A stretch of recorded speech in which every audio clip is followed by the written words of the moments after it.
Assalamualaikum warahmatullahi wabarakatuh. Perkenalkan, saya Nofri Andi dari UIN Syekh M. Jamil Jambek Bukit Tinggi. Baik, di sini saya melakukan penelitian di SMK 1 Baso, yang mana penelitian saya tentang model pembelajaran TEM token. Di mana di sini saya mengambil kelas eksperimen di kelas 11. Sebagai sampelnya yaitu kelas 11 MPLB. Waalaikumsalam warahmatullahi wabarakatuh. Selamat pagi semuanya. Pagi Pak. Bagaimana kabarnya hari ini? Alhamdulillah Pak. Oke, sebelum kita memulai pembelajaran, silakan ketua kelas pimpin doanya terlebih dahulu. Tempat duduk siap. Sebelum kita belajar, marilah kita berdoa. Berdoa mulai. Bismillahirrahmanirrahim.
Oke, semoga di doa yang kita baca tadi pembelajaran kita lancar dari awal sampai akhir. Siapa yang hafal surat Al-Ikhlas? Nazran, silakan baca surat Al-Ikhlas terlebih dahulu. Mulai dari kamu. A'udzu billahi minasyaitonir rajim. Bismillahirrahmanirrahim. Qul huwallahu ahad. Allahu samad. Lam yalid wa lam yulad wa lam yakul lahu kufuwan ahad. Shadaqallahul azim. Terima kasih. Semoga dengan pembacaan doa dan membaca surat Al-Ikhlas, pembelajaran kita diberkahi oleh Allah Subhanahu wa taala. Baik, untuk pembelajaran kita hari ini yaitu kita membahas tentang cabang iman, yang mana ada 4 cabang iman. Yang pertama menjaga kehormatan, yang kedua ikhlas, yang ketiga malu, dan yang keempat adalah zuhud. Nah, di cabang iman ini kenapa perlu kita pelajari? Karena ini menyangkut tentang kegiatan kita di dalam kehidupan sehari-hari. Karena ini ditemukan dalam kehidupan kita sehari-hari, dan ini sangat penting untuk kita pelajari. Nah, di dalam pembahasan ini ada 4 tujuan pembelajaran yang akan dicapai. Yang pertama, peserta didik dapat menganalisis cabang iman. Yang kedua, peserta didik dapat merepresentasikan tentang cabang iman. Yang ketiga, peserta didik dapat menyatakan bahwa cabang iman itu adalah perintah agama. Dan yang keempat, peserta didik dapat mengimplementasikannya.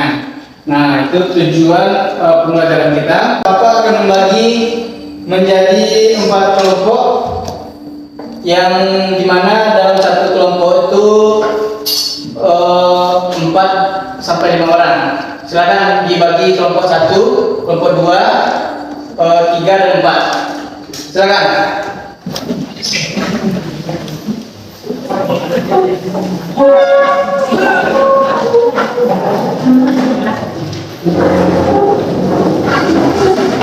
Nah,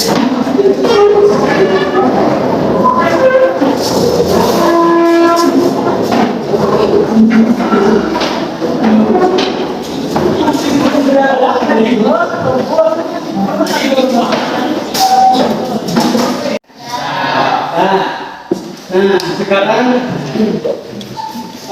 Bapak tugaskan untuk mendiskusikan kelompok 1 tentang menjaga kehormatan, kelompok 2 tentang ikhlas, kelompok 3 tentang malu, dan kelompok 4 tentang zuhud. Oke, jadi silakan diskusikan terlebih dahulu. Bapak beri waktu 25 menit. Oke, sudah? Sudah didiskusikan? Oke. Nih, Bapak ada kartu namanya kartu time token. Nah, karena model kita yang kita pakai sekarang ini adalah model time token. Apa model time token ini? Yaitu tampil yang diberi waktu gitu. Jadi di sini presentasi waktunya 5 menit, bertanya 30 detik, menjawab 2 menit dan kesimpulan 3 menit. Oke, ini satu kartu untuk kelompok 1, satu kartu untuk kelompok 2, satu kartu untuk kelompok 3, dan satu kartu untuk kelompok terakhir. Nah, nanti setiap berbicara kartu ini dipegang dan dipakai. Oke, paham? Oke. Untuk tampil pertama, silakan kelompok 1 tampil terlebih dahulu. Oke, silakan kelompok 1. Perkenalkan, kami dari kelompok 1 akan mempresentasikan apa itu menjaga kehormatan. Menjaga kehormatan adalah upaya menjaga diri dari sebuah perbuatan merusak atau menodai martabat dan hormati seseorang, baik dalam perbuatan, perkataan maupun penampilan. Contoh dari sisi perbuatan tidak menjaga kehormatan: 1. Melakukan kekerasan fisik atau pelecehan terhadap seseorang. 2. Menyebarkan foto atau video pribadi tanpa izin yang bertujuan memalukan teman. 3. Melakukan bully di sekolah, tempat kerja, atau media sosial. Contoh dari sisi perkataan tidak menjaga kehormatan: 1. Menghina atau mengejek fisik dan penampilan seseorang. Menyebarkan fitnah atau gosip yang tidak benar tentang seseorang. Melabeli seseorang dengan sebutan negatif yang menjatuhkan harga dirinya seperti bodoh, malas, atau tidak berguna di hadapan orang lain. Ancaman bagi orang yang tidak bisa menjaga lisannya: hai orang-orang yang beriman, jagalah kaum menggolok oleh kaum lain, dan jangan pula kamu mencela dirimu sendiri dan menjaga memanggil dengan gelaran yang buruk. Jadi azabnya adalah tidak diterima amal ibadahnya dan dikhianati dibalas dengan hal yang sama. Contoh dari sisi penampilan tidak menjaga kehormatan: 1. Berpakaian tidak pantas di tempat umum, tempat ibadah, atau acara resmi sehingga menimbulkan pandangan negatif. 2. Menjagakan pendandan, menarik perhatian orang lain dan berpenampilan secara ekstrim. 3. Berpenampilan sangat kotor, berbau tidak sedap, atau berantakan. Ancaman bagi yang tidak bisa menjaga penampilannya: 2 golongan dari penghuni neraka yang belum pernah aku lihat. Wanita berpakaian tapi telanjang, berpakaian tipis atau ketat. Mereka tidak akan masuk surga dan tidak mau mencium baunya. Baiklah, sekian dari presentasi kelompok 1. Apakah ada kelompok lain yang ingin bertanya? Oke, tepuk tangan untuk kelompok 1 dulu. Sekarang kita buka sesi tanya jawab. Nah, kelompok siapa yang mau bertanya terlebih dulu? Kelompok 4, ya silakan kelompok 4. Pertanyaan untuk kelompok 1, apa akibat jika kita tidak menjaga kehormatan menurut agama? Oke, dari kelompok lain ada yang mau bertanya? Ada. Kelompok 3, oke. Kami akan bertanya kepada kelompok 1, apa saja contoh tidak menjaga kehormatan dari perkataan? Oke, apa saja contoh dari tidak menjaga kehormatan? Kelompok 2, ada apa? Ada. Berat. Apa arti menjaga kehormatan? Oke, nah. Jadi sudah ada 3 pertanyaan ya. Dari kelompok 4, 3 dan 2. Sudah ada jawabannya? Oke, silakan kelompok 1. Siapa lagi? Kartunya bergantian. Baiklah, saya akan menjawab dari kelompok 3. Dari kelompok 3 mana? Ya, silakan didengarkan jawabannya. Jawabannya adalah, contohnya adalah menghina orang lain, menyebabkan fitnah, berkata kasar, dan memanggil orang dengan sebutan yang buruk seperti bodoh atau malas. Nah, itu jawabannya. Contohnya apa tadi? Menghina orang lain, apa lagi? Fitnah, Memfitnah, apa lagi? berkata kasar, Berkata kasar dan memanggil orang dengan sebutan yang buruk. memanggil orang dengan sebutan yang buruk. Nah, itu contoh dari tidak menjaga kehormatan. Kelompok 3 paham? Bisa diterima jawabannya? Oke, lanjut. Nah, selesai. Nanti lagi. Selanjutnya, pertanyaan dari siapa? Baiklah, saya akan menjawab dari kelompok 4. Dari kelompok 4. Apa akibatnya jika kita tidak menjaga kehormatan menurut agama? Jawabannya, akibatnya bisa mendapat dosa, amal ibadah tidak diterima, bahkan bisa masuk neraka kalau tidak bertobat. Oke. Apa jawabannya tadi? Apa pertanyaannya tadi? Apa akibatnya jika tidak menjaga kehormatan menurut agama? Jawaban akibatnya bisa mendapat dosa. Nah, itu akibatnya ya. Bisa mendapat dosa. Apa lagi? Amal ibadah tidak diterima, Amal ibadah tidak diterima. bahkan bisa masuk neraka kalau tidak bertobat. Oke, bahkan bisa masuk neraka kalau tidak bertobat. Dah ya. Bisa pahami kelompok 4? Bisa diterima jawabannya? Oke, selanjutnya. Kita akan menjawab pertanyaan dari kelompok 2. Jawabannya, menjaga kehormatan berarti menjaga diri dari perbuatan, perkataan, dan penampilan yang bisa membuat diri sendiri atau orang lain merasa malu dan atau direndahkan. Oke. Jadi apa jawabannya tadi? Menjaga kehormatan berarti menjaga diri dari perbuatan, perkataan, dan penampilan yang bisa membuat diri sendiri atau orang lain merasa malu atau direndahkan. Nah, menjaga kehormatan itu adalah menjaga diri supaya kita tidak direndahkan orang lain, tidak dipandang sebelah mata, gitu ya. Paham kelompok 2? Oke.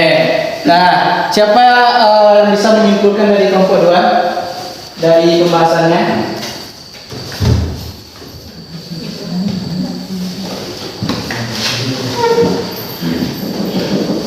Kesimpulan dari pertanyaan kelompok 2 adalah menjaga kehormatan adalah menjaga diri dari perbuatan, perkataan, dan penampilan yang bisa membuat diri sendiri atau orang lain merasa malu atau tidak direndahkan. Oke, nah itu kesimpulannya ya, bahwa menjaga kehormatan itu sangat penting dalam kehidupan kita sehari-hari.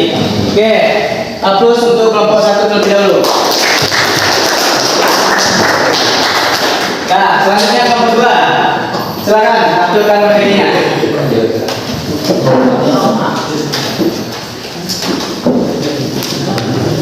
Baiklah, kami dari kelompok 2 akan mempresentasikan hasil diskusi kami tentang ikhlas.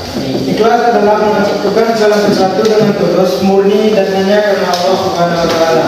Ikhlas tidak memiliki tujuan lain selain untuk mendapatkan ridhonya, tanpa mengharapkan pujian atau imbalan dari manusia. Macam-macam ikhlas. Yang pertama, ikhlas adalah ibadah, yaitu melakukan ibadah hanya karena Allah, bukan karena ingin dilihat atau dipuji orang lain. Contohnya, sholat tepat waktu karena ingin mendapatkan ridho dari Allah, bukan supaya bisa disebut rajin. Puasa karena Allah, bukan supaya terlihat rajin.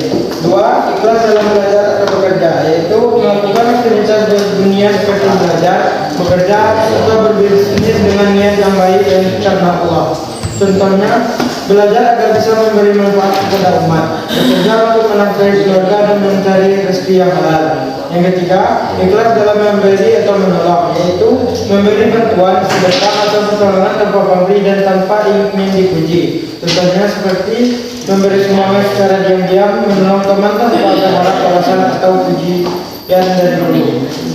4. Ikhlas dalam menerima ujian dan musibah, yaitu menerima takdir Allah dengan sabar dan ridho, meskipun terasa berat. Contohnya seperti tidak marah atau mengeluh saat gagal ujian atau kehilangan sesuatu. Tetap sabar saat mendapatkan cobaan dan menganggapnya sebagai ujian dari Allah SWT. Yang kelima, ikhlas dalam meninggalkan dosa, yaitu berusaha meninggalkan maksiat dan dosa karena takut dilihat manusia. bukan takut dilihat oleh manusia, tapi karena takut kepada Allah SWT. Tentunya tidak mencerita walau tidak diawasi, karena tahu Allah Maha melihat, menjaga pandangan karena ingin menjaga hati dari dosa. Ciri-ciri ikhlas yaitu tidak suka pamer atau ria, tidak mengungkit kebaikan, tetap berbuat baik meskipun tidak dilihat orang, tidak mudah kecewa jika tidak dibeli, niatnya selalu lurus karena Allah, dan bahaya tidak ikhlas.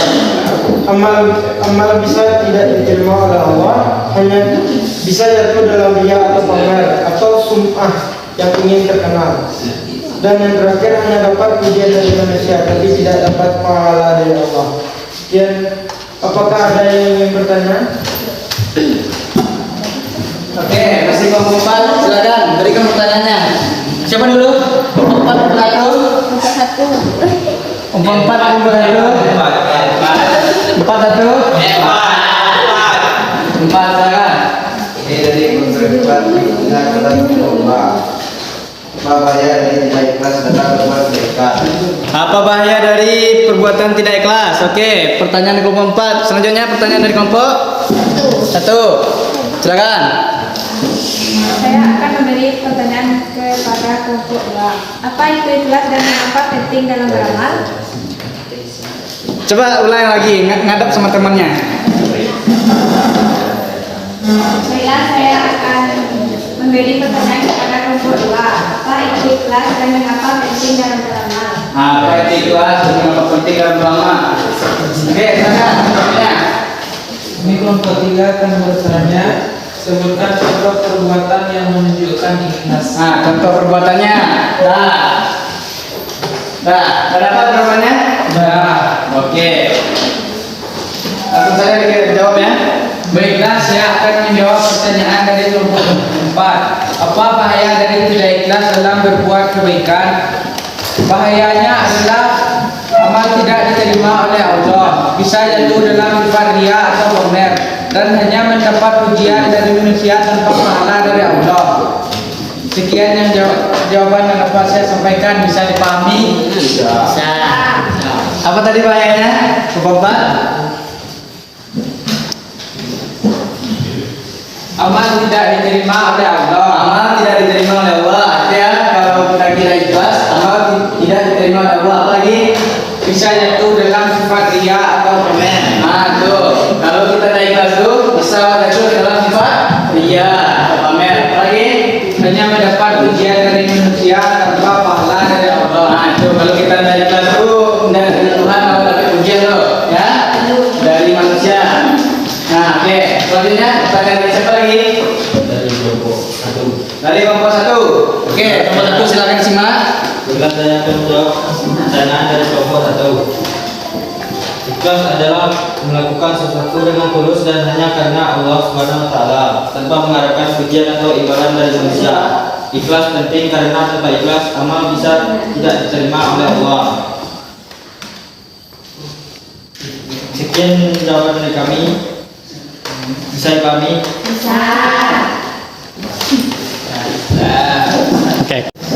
Oke, tadi pertanyaan dari kelompok 1. Apa pertanyaan tadi? Apa itu ikhlas dan apa penting dalam beramal? Apa itu ikhlas dan mengapa penting dalam beramal? Apa jawabannya? Ikhlas adalah melakukan sesuatu dengan tulus dan hanya karena Allah Subhanahu wa taala, tanpa mengharapkan pujian atau imbalan dari manusia. Oke. Ikhlas penting karena tanpa ikhlas amal bisa tidak diterima oleh Allah. Nah, itu pentingnya ikhlas ya. Kelompok 1 bisa dipahami? Bisa. Oke, selanjutnya pertanyaan di mana tadi? Kelompok 3. Silakan. Dari kelompok 3. Suatu waktu berlalu tidak Allah. Bukan contoh perbuatan yang menunjukkan ikhlas. Surat waktu karena ingin berbuat tidak Allah. Bukan sebuah puji memberi sedekah dan berdiam tanpa ingin dilihat atau dipuji orang lain. Sekian jawaban dari kami. Ada bisa dipahami?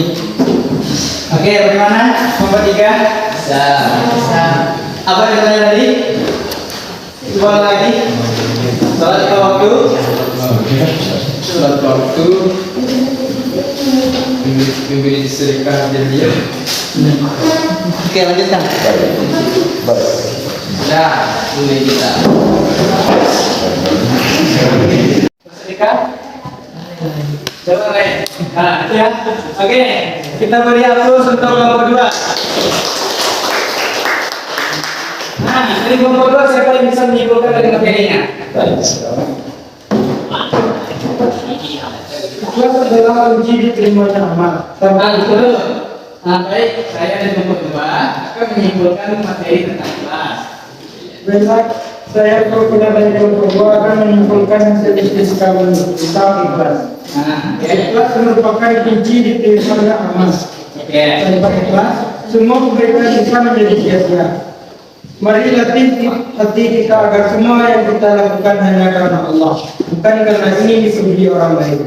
Lakukan karena Allah, bukan karena ingin dilihat-lihat. Maka kau akan tenang walau tak dipuji. Oke, Masya Allah, luar biasa ya. Oke, kembali lagi.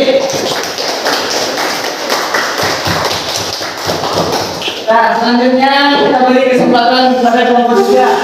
Silakan, kelompok 3 apa materinya? Materi nomor 3 tentang malu. Malu. Apa itu malu? Nah, silakan. Tapi kelompok kita akan menjelaskan tentang malu. Malu adalah akhlak yang mendorong seseorang untuk meninggalkan perbuatan buruk dan mencegah dari perbuatan dosa. Jenis-jenis malu di dalam Islam ialah yang pertama, malu kepada Allah Subhanahu wa taala, yaitu menjaga diri dari maksiat dan merasa selalu diawasi oleh Allah Subhanahu wa taala. Contoh, tidak berani membuka aurat meskipun tidak ada orang lain yang melihat. Yang kedua, malu kepada Rasulullah sallallahu alaihi wasallam, yaitu menjauhi perbuatan yang bertentangan dengan sunnah dan ajarannya. Contoh, tidak berani berdusta karena Rasulullah sangat membenci orang yang berdusta. Yang ketiga, malu kepada sesama manusia, yaitu menjaga etika sopan santun dan tidak melakukan hal yang merendahkan diri atau menyakiti orang lain. Contoh, tidak berkata kasar, menjaga pandangan dan menghormati orang tua. Yang keempat, malu kepada diri sendiri, yaitu tidak melakukan sesuatu yang bertentangan dengan hati nurani dan akhlak. Contohnya, menyesali kesalahan pribadi, merasa tidak pantas jika berbuat dosa.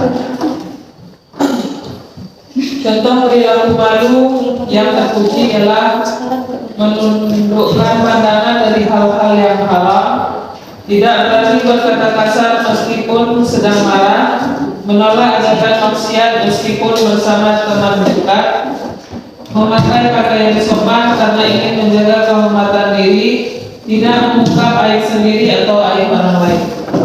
Contoh malu yang tidak dibenarkan adalah atau malu yang salah. Yang pertama, malu bertanya dalam belajar hingga terus-menerus tidak mengerti.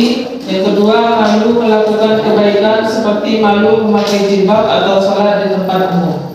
Yang ketiga, malu mengakui kesalahan dan meminta maaf. Akibat hilangnya rasa malu ialah merajalilanya maksiat dan keburukan, munculnya kebiasaan buruk tanpa merasa bersalah atau menormalisasi dosa. Yang ketiga, hancurnya moral terutama di kalangan pemuda, kebiasaan membuka aib diri dan orang lain, diri sendiri dan orang lain, misalnya di media sosial, dan menghilangkan rasa takut kepada Allah Subhanahu wa taala. Demikian presentasi kami. Ada yang ingin bertanya? Oke, dari kelompok mana? Kelompok A. Saya dari kelompok hebat akan bertanya kelompok 3. Apa hubungan antara rasa malu dan iman dalam Islam? Coba ulang lagi pertanyaannya. Apa hubungan antara rasa malu dan iman dalam Islam? Apa hubungan rasa malu Dengan iman dalam Islam? Oh gitu ya. Kelompok 3 bisa dipahami pertanyaannya? Oke, selanjutnya. Saya kelompok 1. Oke, selanjutnya dari kelompok 1. Silakan didengar. Apa pertanyaannya? Mengapa rasa malu penting dalam membentuk akhlak seorang muslim? Nah, pertanyaannya mengapa rasa malu itu penting dalam membentuk akhlak seorang muslim? Kelompok 3 bisa dipahami?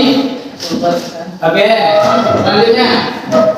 Sedangkan saya perwakilan dari kelompok 2 ingin bertanya kepada kelompok 3. Bagaimana cara menemukan rasa malu yang benar sejak kecil?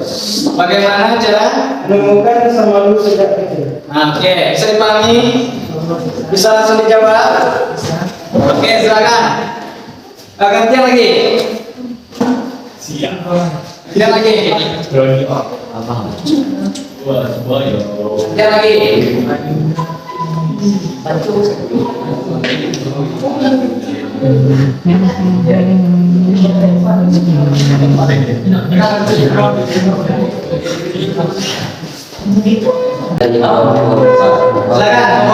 sama dan imaman dalam Islam.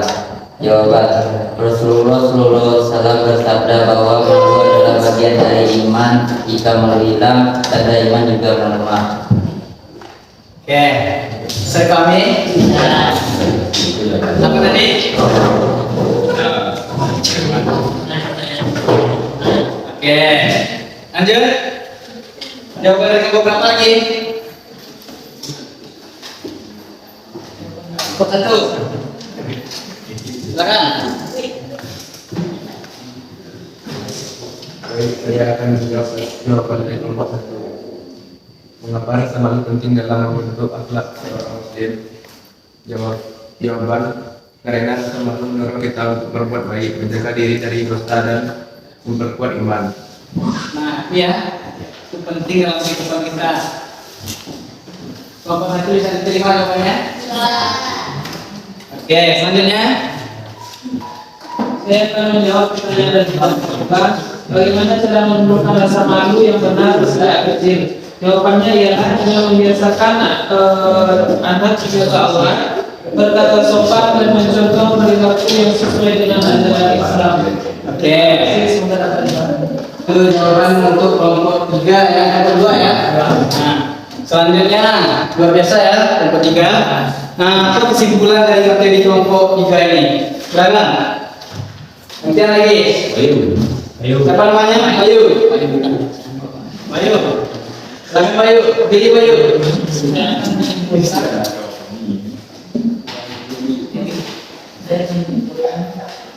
Saya akan menyimpulkan apa itu malu. Malu adalah keadaan orang beriman di dalam moral dan hidup mereka. Dalam Islam, malu bukanlah kelemahan, melainkan cermin dari keimanan yang hidup di dalam hati.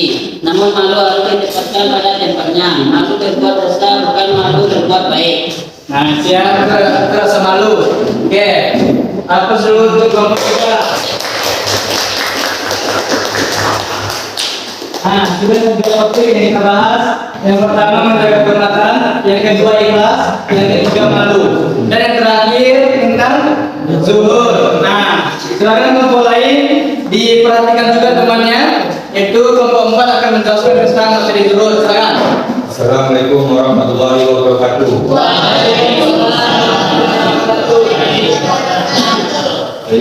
Kami dari kelompok 4 akan presentasi tentang zuhud.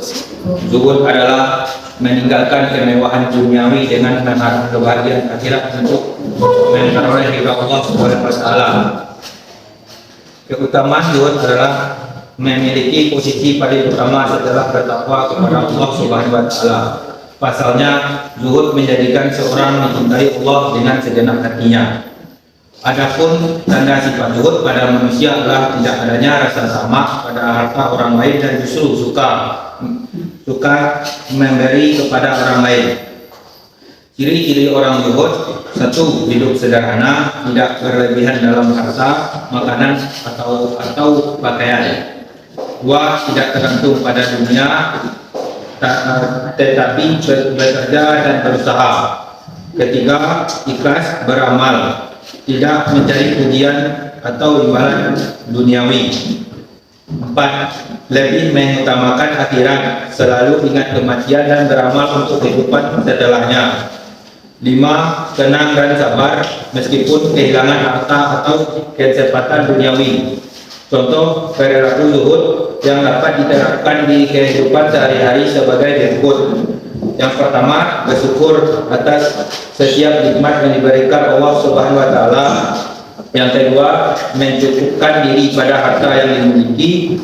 Yang ketiga, jika memiliki banyak uang, menyisihkannya untuk bersedekah dan tidak berfoya-foya berlebihan.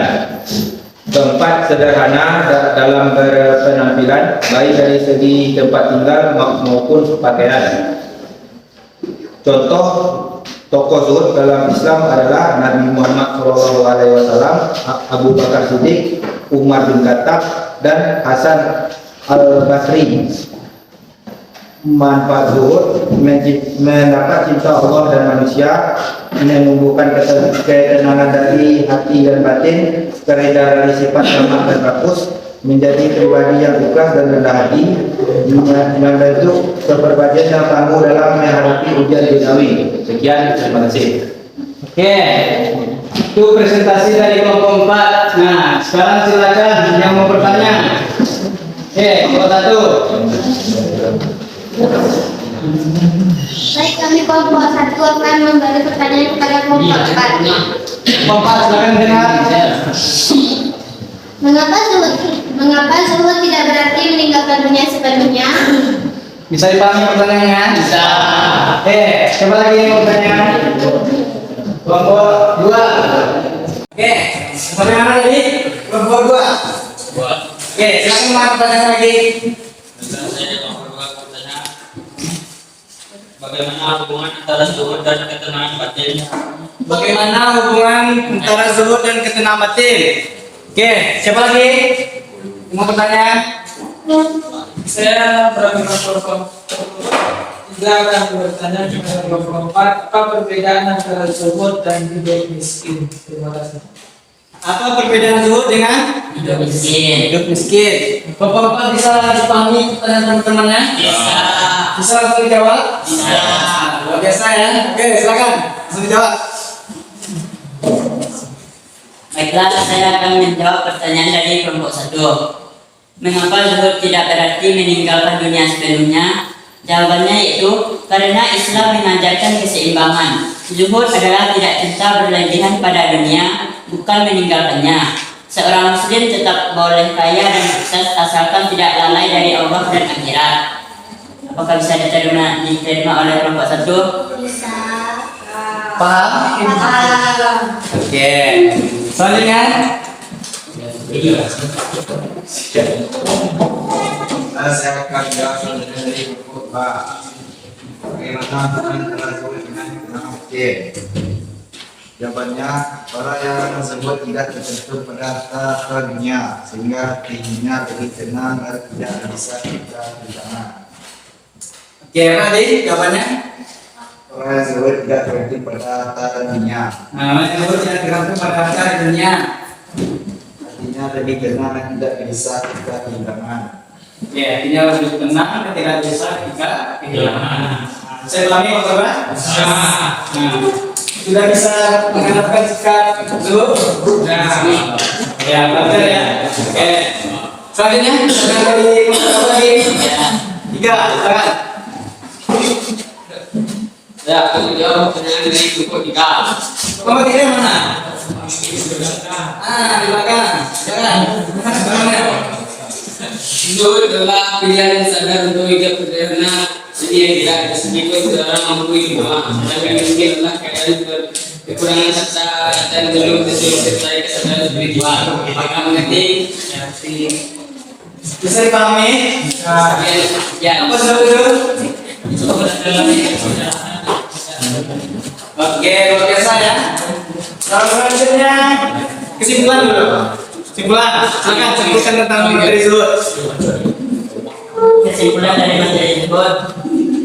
Zuhud adalah sikap hati yang membebaskan manusia dari ketergantungan pada dunia dan mengarahkan tujuan hidup kepada akhirat dan ridha Allah. Orang zuhud bukan orang yang miskin harta, melainkan kaya jiwa, tidak dikendalikan dunia, tetapi menjadikannya alat untuk beribadah. Dengan zuhud, seseorang mampu hidup tenang, sederhana dan penuh keberkahan. Itulah kesimpulan dari materi zuhud dari kelompok 4. Oke, aplaus untuk kelompok 4. Nah, itu ya, 4. topik yang kita bahas. Yang pertama menjaga kehormatan, yang kedua tentang ikhlas, yang ketiga malu, dan yang keempat zuhud. Nah, untuk pertemuan kali ini mungkin cukup sekian. Tadi juga sudah kita simpulkan masing-masing topik. Nah, untuk penutupnya, Bapak ada 4 pertanyaan. Siapa yang bisa menjawab akan mendapatkan reward. Oke? Nah, ini. Nah, pertanyaannya. Silakan siap-siap. Ini nanti tergantung kalian ya. Silakan dibagi sama kelompoknya. Pertanyaan pertama. Siapa yang bisa menyimpulkan tentang materi menjaga kehormatan? Ya, silakan pilih. Menyimpulkan materi tentang menjaga kehormatan. Menjaga kehormatan adalah menjaga diri dari perbuatan, perkataan, dan penampilan yang bisa membuat diri sendiri atau orang lain merasa malu atau diremehkan. Contohnya orang menghina orang lain, menyebarkan fitnah dan kata kasar, dan memanggil orang dengan sebutan yang buruk seperti bodoh atau malas. Akibatnya bisa mendapat dosa, amal ibadah tidak diterima, bahkan bisa masuk neraka kalau tidak bertaubat. Coba dengan bahasa sendiri bisa. Apa itu sih menjaga kehormatan itu apa gitu? Boleh dibantu teman-teman kan?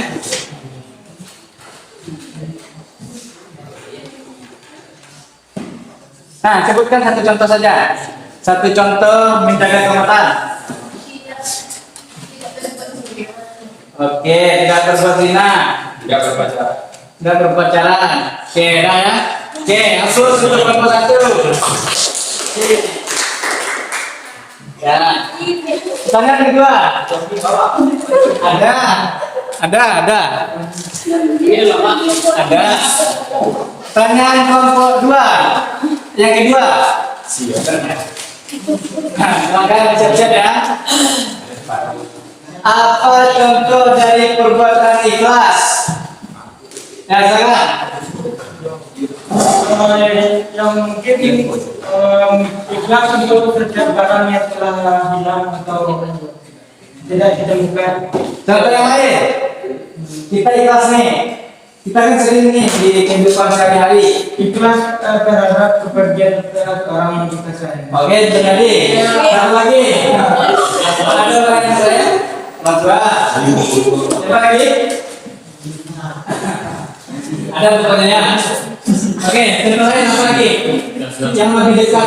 Ikhlas apa? Ikhlas dalam melakukan sesuatu, contohnya melakukan apa? Salat tanpa disuruh, luar biasa ya. Oke, tepuk tangan ke kelompok. Ada 2 lagi. Ya, silakan. Pertanyaan yang ketiga.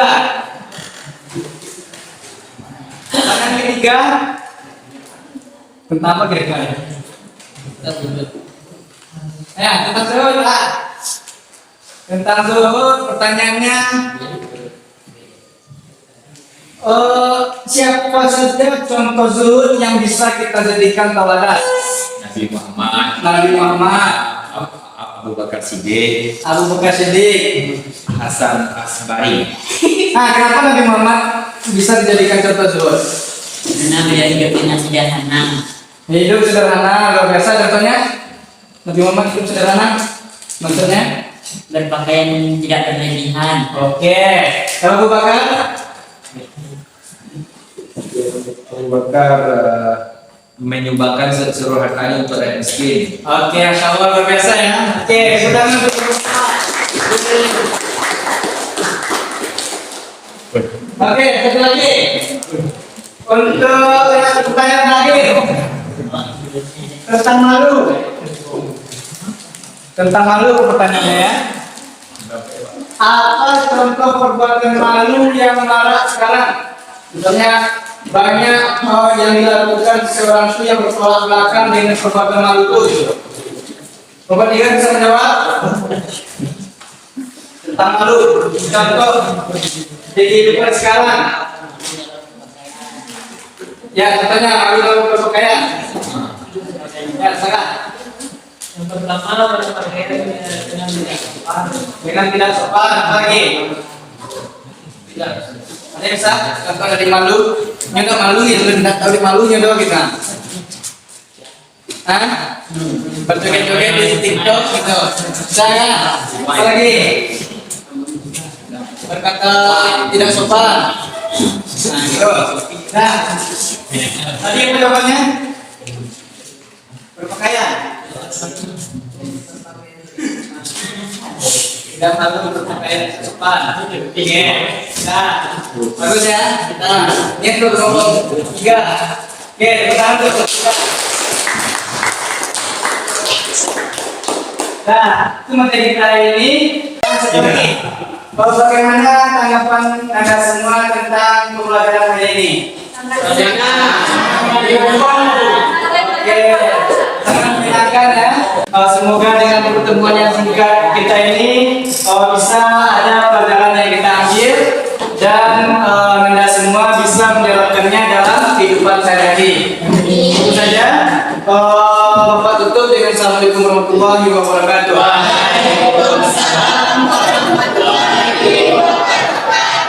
Silakan kita kelas ditutup dengan doa. Sebelum kita mengakhiri pelajaran kita bersyukur mulai.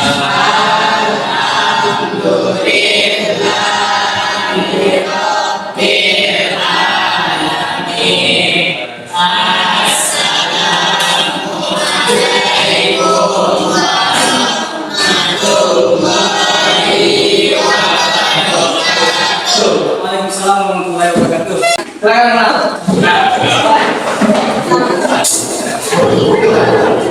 Nah, jadi